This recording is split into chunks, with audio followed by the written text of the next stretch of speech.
ನಿಮ್ಮ ಕಲ್ಪನೆಗೆ ನಿಲುಕದ ಒಂದು ವಿಚಾರ ಹೇಳ್ತೀನಿ ಕೇಳಿ. ಯಾವುದೇ ಕಾರ್ಖಾನೆಗಳಿಲ್ಲ, ದಿನ ಬೆಳಗಾದರೆ ದುಡಿಯುವ ಕೆಲಸಗಾರರು ಇಲ್ಲ, ಸರ್ಕಾರಗಳಿಲ್ಲ, ಚುನಾವಣೆಗಳು ಇಲ್ಲವೇ ಇಲ್ಲ. ಆದರೂ ಒಂದು ವಸ್ತುವಿನ ಮಾರುಕಟ್ಟೆ ಮೌಲ್ಯ ಇಂದು ಭಾರತ ಮತ್ತು ಬ್ರಿಟನ್ ದೇಶಗಳ ಒಟ್ಟು ಆರ್ಥಿಕತೆಗಿಂತಲೂ ಅಂದ್ರೆ ಜಿಡಿಪಿಗಿಂತಲೂ ದೊಡ್ಡದಾಗಿ ಬೆಳೆದು ನಿಂತಿದೆ. ನಾವಿಲ್ಲಿ ಮಾತನಾಡ್ತಿರೋದು ಎಲ್ಲರ ಅಚ್ಚುಮೆಚ್ಚಿನ ಹಳದಿ ಲೋಹ ಚಿನ್ನದ ಬಗ್ಗೆ. ಜಗತ್ತಿನ ಅತ್ಯಂತ ಹಳೆ ಮತ್ತು ಸುರಕ್ಷಿತ ಹೂಡಿಕೆ ಎಂದು ಕರೆಯಲ್ಪಡುವ ಚಿನ್ನ ಇದೀಗ ಜಾಗತಿಕ ಮಾರುಕಟ್ಟೆಯಲ್ಲಿ 30 ರಿಂದ 35 ಟ್ರಿಲಿಯನ್ ಡಾಲರ್ ಮೌಲ್ಯದ ಬೃಹತ್ ಆರ್ಥಿಕತೆಯಾಗಿ ಹೊರಹೊಮ್ಮಿದೆ. ಇದಕ್ಕೆಲ್ಲ ಕಾರಣ ಏನ್ ಗೊತ್ತಾ? ಅದೇ ಇರಾನ್ ಮತ್ತು ಇಸ್ರೇಲ್ ನಡುವಿನ ಭೀಕರ ಯುದ್ಧ. ಅಮೆರಿಕದ ಬೆಂಬಲಿತ ಇಸ್ರೇಲ್ ಪಡೆಗಳು ಇರಾನ್ ಮೇಲೆ ನಡೆಸಿದ ದಾಳಿ ಹಾಗೂ ಅದಕ್ಕೆ ಪ್ರತಿಯಾಗಿ ಟೆಹರಾನ್ ನಡೆಸಿದ ಪ್ರತಿದಾಳಿಗಳು ಇಡೀ ಜಗತ್ತಿನ ಮಾರುಕಟ್ಟೆಯಲ್ಲಿ ಭಾರಿ ಅಲ್ಲೋಲ ಕಲ್ಲೋಲವನ್ನ ಸೃಷ್ಟಿಸಿವೆ. ಈ ಯುದ್ಧದ ಆತಂಕದಿಂದ ಕಂಗೆಟ್ಟಿರುವ ಹೂಡಿಕೆದಾರರು ತಮ್ಮ ಹಣವನ್ನ ಷೇರುಪೇಟೆಯಿಂದ ತೆಗೆದು ಕಣ್ಣು ಮುಚ್ಚಿಕೊಂಡು ಚಿನ್ನದ ಮೇಲೆ ಹೂಡಿಕೆ ಮಾಡ್ತಾ ಇದ್ದಾರೆ. ಹೀಗಾಗಿ ಅಂತಾರಾಷ್ಟ್ರೀಯ ಮಾರುಕಟ್ಟೆಯಲ್ಲಿ ಚಿನ್ನದ ಬೆಲೆ ಹಿಂದೆಂದೂ ಕಾಣದ ರೀತಿಯಲ್ಲಿ, ಅಂದರೆ ಪ್ರತಿ ಔನ್ಸ್ಗೆ $5,400 ಗಡಿ ದಾಟಿ ಬರೋಬ್ಬರಿ $5,600 ದಾಖಲೆಯ ಮಟ್ಟವನ್ನ ತಲುಪುವತ್ತ ಮುನ್ನುಗ್ಗುತ್ತಿದೆ. ಒಂದು ಕಾಲದಲ್ಲಿ ಕೇವಲ ಆಭರಣಗಳಿಗೆ ಮಾತ್ರ ಸೀಮಿತವಾಗಿದ್ದ ಚಿನ್ನ ಇಂದು ಫೈನಾನ್ಷಿಯಲ್ ಸೂಪರ್ ಪವರ್ ಆಗಿ ಬದಲಾಗಿದೆ. ಹೇಗೆ? ಕೇವಲ ಭಯದ ಆಧಾರದ ಮೇಲೆ ಚಿನ್ನದ ಬೆಲೆ ಈ ಮಟ್ಟಕ್ಕೆ ಏರುತ್ತಿರುವುದು ಯಾಕೆ? ಭಾರತದ ಮೇಲೆ ಇದರ ನೇರ ಪರಿಣಾಮವೇನು ಎಂಬ ಸಂಪೂರ್ಣ ಡೀಟೇಲ್ಸ್ ಅನ್ನ ಈ ವಿಡಿಯೋದಲ್ಲಿ ನೋಡೋಣ ಬನ್ನಿ.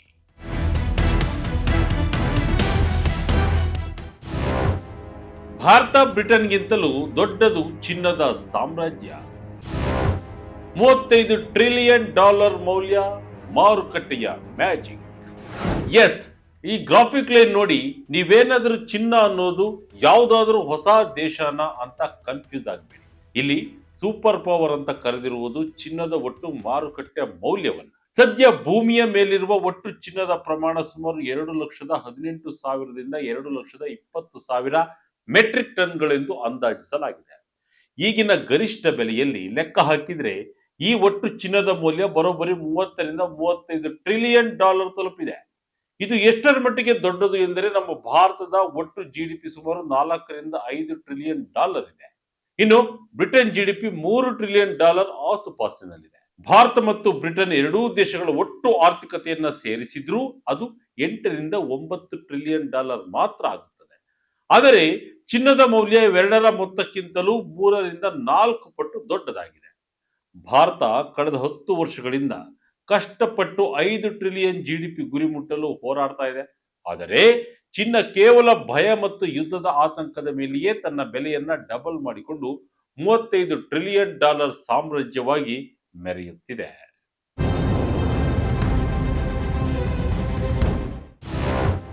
ಚಿನ್ನದ ಬೆಲೆ ದಿಢೀರ್ ಏರಿಕೆಗೆ ಕಾರಣವೇನು?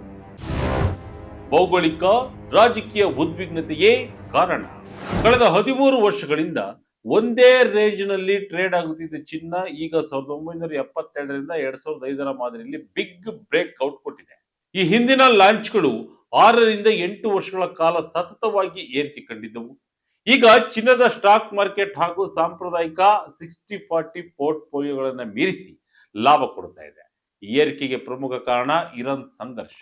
ಯಾವಾಗ ಗಲ್ಫ್ ರಾಷ್ಟ್ರಗಳಲ್ಲಿ ಕ್ಷಿಪಣಿ ದಾಳಿಗಳು ಶುರುವಾದವು, ಹಾರ್ಮುಜ್ ಜಲಸಂಧಿ ಮುಚ್ಚುವ ಬೆದರಿಕೆ ಬಂತು ಮತ್ತು ಇಂಧನ ಮೂಲಸೌಕರ್ಯಗಳ ಮೇಲೆ ದಾಳಿಯಾಯಿತು, ಆಗ ಹೂಡಿಕೆದಾರರು ಇಕ್ವಿಟಿ ಷೇರುಗಳನ್ನ ಮಾರಿ ಚಿನ್ನದತ್ತ ಓಡಿದರು. ಯುದ್ಧ, ಹಣದುಬ್ಬರ ಮತ್ತು ಸಾಲದ ಸುಳಿಯಲ್ಲಿ ಸಿಲುಕಿರುವ ಜಗತ್ತಿಗೆ ಈಗ ಚಿನ್ನ ಒಂದೇ ಅಂತಿಮ ರಕ್ಷಾ ಕವಚವಾಗಿ ಕಾಣಿಸ್ತಾ ಇದೆ. ಇದರ ಜೊತೆಗೆ ಕಚ್ಚಾ ತೈಲದ ಬೆಲೆ ಕೂಡ ಬ್ರೆಂಟ್ ಮಾರುಕಟ್ಟೆಯಲ್ಲಿ $110 ದಾಟಿದ್ದು ದೊಡ್ಡ ಹೊಡೆತವನ್ನ ಸ್ಟಾಕ್ ಮಾರ್ಕೆಟ್ಗೆ ನೀಡಿದೆ. ಇತ್ತ ಗ್ಲೋಬಲ್ ಸ್ಟಾಕ್ ಮಾರ್ಕೆಟ್ಗಳಾದ S&P 500 ಮತ್ತು ಡೌ ಜೋನ್ಸ್ ಕೂಡ ಕುಸಿತ ಕಂಡಿದ್ದವು. ಭಾರತದ ಮೇಲೆ ಈ ಬಿಕ್ಕಟ್ಟಿನ ಪರಿಣಾಮವೇನು? ದುಬೈ ಮಾರ್ಗ ಬಂದ್, ಚಿನ್ನದ ಆಮದಿಗೆ ಶಾಕ್. ಭಾರತದ ಮೇಲೆ ಈ ಬಿಕ್ಕಟ್ಟಿನ ಪರಿಣಾಮ ಏನು ಅಂತೀರಾ? ವಿಶ್ವದಲ್ಲಿ ಅತಿ ಹೆಚ್ಚು ಚಿನ್ನ ಬಳಸುವ 2ನೇ ಅತಿ ದೊಡ್ಡ ದೇಶವಾಗಿರುವ ಭಾರತಕ್ಕೆ ಈ ಯುದ್ಧ ತೀವ್ರ ಸಂಕಷ್ಟ ತಂದೊಡ್ಡಿದೆ. ಭಾರತ ವರ್ಷಕ್ಕೆ 800 ರಿಂದ 850 ಟನ್ ಚಿನ್ನವನ್ನ ಆಮದು ಮಾಡಿಕೊಳ್ಳುತ್ತಿದೆ. ಇದರಲ್ಲಿ 50% ರಿಂದ 60% ಚಿನ್ನ ದುಬೈ ಮೂಲಕವೇ ಬರುತ್ತದೆ. ಆದರೆ ಈಗ ಯುದ್ಧದ ಕಾರಣದಿಂದ ಸಪ್ಲೈ ಚೈನ್ ಕಡಿತಗೊಂಡಿದ್ದು ಭಾರತದಲ್ಲಿ ಗಟ್ಟಿ ಚಿನ್ನ ಮತ್ತು ವಜ್ರದ ಕೊರತೆ ಎದುರಾಗಿದೆ. ಇದರಿಂದ ದೇಶೀಯ ಮಾರುಕಟ್ಟೆಯಲ್ಲಿ ಚಿನ್ನದ ಬೆಲೆ ಶೇಕಡ 2ಕ್ಕೂ ಹೆಚ್ಚು ಜಿಗಿದಿದೆ ಮತ್ತು ಆಭರಣ ತಯಾರಕರಿಗೆ ದೊಡ್ಡ ಪೆಟ್ಟು ಬಿದ್ದಿದೆ. ಇದರ ಜೊತೆಗೆ ತೈಲ ಬೆಲೆ ಏರಿಕೆಯಿಂದ ಉತ್ಪಾದನೆ, ವಿಮಾನಯಾನ ಮತ್ತು ರಾಸಾಯನಿಕ ವಲಯದ ವೆಚ್ಚ ಹೆಚ್ಚಾಗಲಿದ್ದು ಇದು ರೂಪಾಯಿ ಮೌಲ್ಯ ಕುಸಿಯಲು ಹಾಗೂ ಹಣದುಬ್ಬರ ಹೆಚ್ಚಾಗಲು ಕಾರಣವಾಗಲಿದೆ. ವಿದೇಶಿ ಹೂಡಿಕೆದಾರರು ಹಣ ಹಿಂಪಡೆಯುತ್ತಿರುವುದರಿಂದ ನಿಫ್ಟಿ ಮತ್ತು ಸೆನ್ಸೆಕ್ಸ್ ಕೂಡ ತೀವ್ರ ವೊಲಾಟಿಲಿಟಿ ಎದುರಿಸುತ್ತಿದೆ. ಆದಾಗ್ಯೂ ಐಟಿ ಮತ್ತು ಫಾರ್ಮಾದಂತಹ ರಫ್ತು ವಲಯಗಳಿಗೆ ಅಲ್ಪಾವಧಿಯ ಲಾಭವಾಗುವ ನಿರೀಕ್ಷೆ ಇದೆ. ಡಾಲರ್ ಬೈಪಾಸ್ಗೆ ಈಗ ಚಿನ್ನವೇ ಅಸ್ತ್ರ. ಅಮೆರಿಕದ ಬಾಂಡ್ಗಳಿಗಿಂತ ಚಿನ್ನವೇ ಸೇಫ್. ಇನ್ನು ಅತಿ ಮುಖ್ಯವಾದ ವಿಚಾರವೆಂದರೆ ಜಗತ್ತಿನ ಸೆಂಟ್ರಲ್ ಬ್ಯಾಂಕ್ಗಳ ನಡೆ. ಕೇವಲ ರಿಟೇಲ್ ಹೂಡಿಕೆದಾರರು ಮಾತ್ರವಲ್ಲ, ದೇಶಗಳ ರಿಸರ್ವ್ ಬ್ಯಾಂಕ್ಗಳು ಕೂಡ ಚಿನ್ನವನ್ನ ಟನ್ ಗಟ್ಟಲೆ ಖರೀದಿಸಿದ್ದು ನಿಮಗೆ ಗೊತ್ತೇ ಇದೆ. ಅಮೆರಿಕದ ಡಾಲರ್ ಮೇಲಿನ ಅವಲಂಬನೆ ಕಡಿಮೆ ಮಾಡಲು ಸೆಂಟ್ರಲ್ ಬ್ಯಾಂಕ್ಗಳು ಮುಂದಾಗಿದ್ದು ಚಿನ್ನದ ಮೇಲೆ ಹೂಡಿಕೆ ಮಾಡುತ್ತಿವೆ. ರಷ್ಯಾ ಮೇಲೆ ಅಮೆರಿಕ ವಿಧಿಸಿದ ನಿರ್ಬಂಧಗಳು ಮತ್ತು $300 ಬಿಲಿಯನ್ ಆಸ್ತಿ ಮುಟ್ಟುಗೋಲು ಹಾಕಿಕೊಂಡಿದ್ದನ್ನ ನೋಡಿದ ಇತರ ದೇಶಗಳು ಈಗ ಡಾಲರ್ ಅಂದ್ರೆ ಭಯಪಡುತ್ತಿವೆ. ಹೀಗಾಗಿ ಯೂರೋ, ಚೀನಾದ ರೆನ್ಬಿಬಿ, ಯೆನ್ ಮತ್ತು ಪೌಂಡ್ ಕರೆನ್ಸಿಗಳತ್ತ ಮುಖ ಮಾಡಿವೆ. ಡಾಲರ್ ಪ್ರಾಬಲ್ಯ ಈಗ ಶೇಕಡ 58ಕ್ಕೆ ಕುಸಿದಿದೆ. 2026ರ ಆರಂಭದಲ್ಲಿ ಅಮೆರಿಕದ ಟ್ರೆಷರಿ ಬಾಂಡ್ಗಳ ಮೌಲ್ಯವು ಚೀನಾದ 4 ಟ್ರಿಲಿಯನ್ ಮೌಲ್ಯಕ್ಕಿಂತ ಕೆಳಗೆ ಕುಸಿದಿದೆ. ಉದಾಹರಣೆಗೆ ಚೀನಾ 2011ರಲ್ಲಿ $1.3 ಟ್ರಿಲಿಯನ್ ನಷ್ಟಿದ್ದ ತನ್ನ ಅಮೆರಿಕನ್ ಟ್ರೆಷರಿ ಹೋಲ್ಡಿಂಗ್ಸ್ ಅನ್ನ ಈಗ $765 ಬಿಲಿಯನ್ ಗೆ ಇಳಿಸಿದೆ. ಭಾರತದ ರಿಸರ್ವ್ ಬ್ಯಾಂಕ್ ಕೂಡ ತನ್ನ ಚಿನ್ನದ ಮೀಸಲನ್ನ 876 ಟನ್ಗಳಿಗೆ ಹೆಚ್ಚಿಸಿಕೊಂಡಿದ್ದು ಕಳೆದ ಜನವರಿಯಲ್ಲಿ ಮಾರುಕಟ್ಟೆಯಲ್ಲಿ ಏರಿಳಿತವಿದ್ದರೂ 5 ಟನ್ ಚಿನ್ನವನ್ನ ಖರೀದಿಸಿದೆ.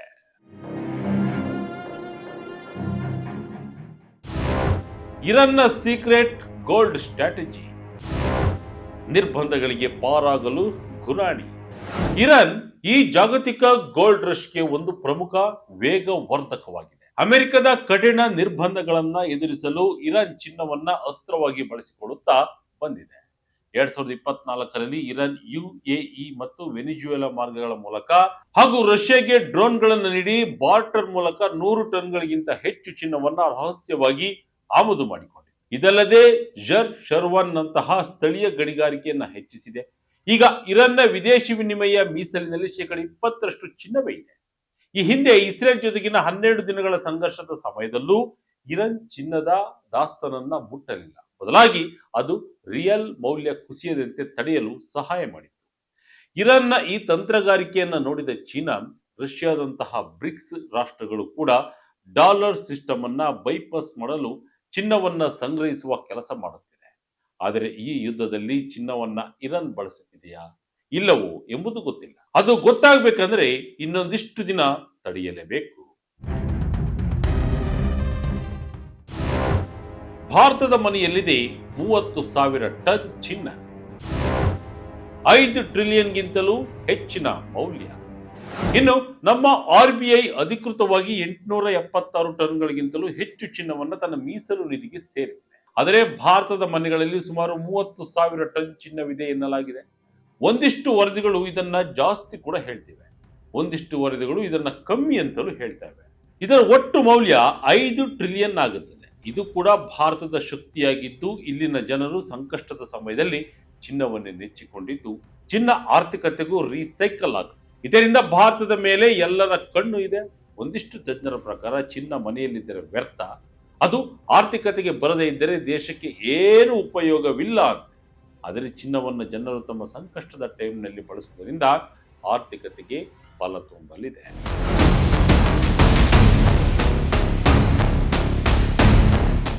ಒಟ್ಟಿನಲ್ಲಿ ವಿಶ್ಲೇಷಕರು ಹೇಳುವಂತೆ ಸದ್ಯಕ್ಕಂತೂ ಈ ಗೋಲ್ಡ್ ಸೂಪರ್ ಪವರ್ ಯುಗ ಮುಗಿಯುವ ಲಕ್ಷಣಗಳಿಲ್ಲ. ಮುಂದಿನ ದಿನಗಳಲ್ಲಿ ಇರಾನ್ ಯುದ್ಧ ನಿಂತರೆ, ಜಾಗತಿಕ ಆರ್ಥಿಕತೆ ಚೇತರಿಸಿಕೊಂಡರೆ ಅಥವಾ ಬಡ್ಡಿ ದರಗಳು ಹೆಚ್ಚಾದರೆ ಚಿನ್ನದ ಬೆಲೆಯಲ್ಲಿ ಸ್ವಲ್ಪ ಮಟ್ಟಿನ ಕರೆಕ್ಷನ್ ಆಗಬಹುದು. ಆದರೆ ಪೇಪರ್ ಕರೆನ್ಸಿಗಳ ಮೇಲಿನ ಅಪನಂಬಿಕೆ, ಜಾಗತಿಕ ಭೌಗೋಳಿಕ ರಾಜಕೀಯ ಉದ್ವಿಗ್ನತೆ ಚಿನ್ನವನ್ನ ಸೇಫ್ ಹೆವೆನ್ ಆಗಿ ಇಡುವುದಂತೂ ಖಂಡಿತ. ಈಗ ಚಿನ್ನದ ಬೆಲೆ ಅಲ್ಪ ಮಟ್ಟಿನ ಕುಸಿತ ಕಂಡಿದ್ದರೂ ಕೂಡ 2026ರ ಅಂತ್ಯದ ವೇಳೆಗೆ ಚಿನ್ನದ ಬೆಲೆ ಪ್ರತಿ ಔನ್ಸ್ಗೆ $6,000 ರಿಂದ $6,300 ತಲುಪಿದರೂ ಆಶ್ಚರ್ಯವಿಲ್ಲ. ಯುದ್ಧದ ಭೀತಿ ಇರುವವರೆಗೂ ಚಿನ್ನದ ರಥಕ್ಕೆ ಬ್ರೇಕ್ ಇಲ್ಲ ಅನ್ನೋದು ಮಾತ್ರ ಸತ್ಯ. ಇದಾಗಿತ್ತು ಈ ಕ್ಷಣದ ಇಂಟ್ರೆಸ್ಟಿಂಗ್ ಸ್ಟೋರಿ.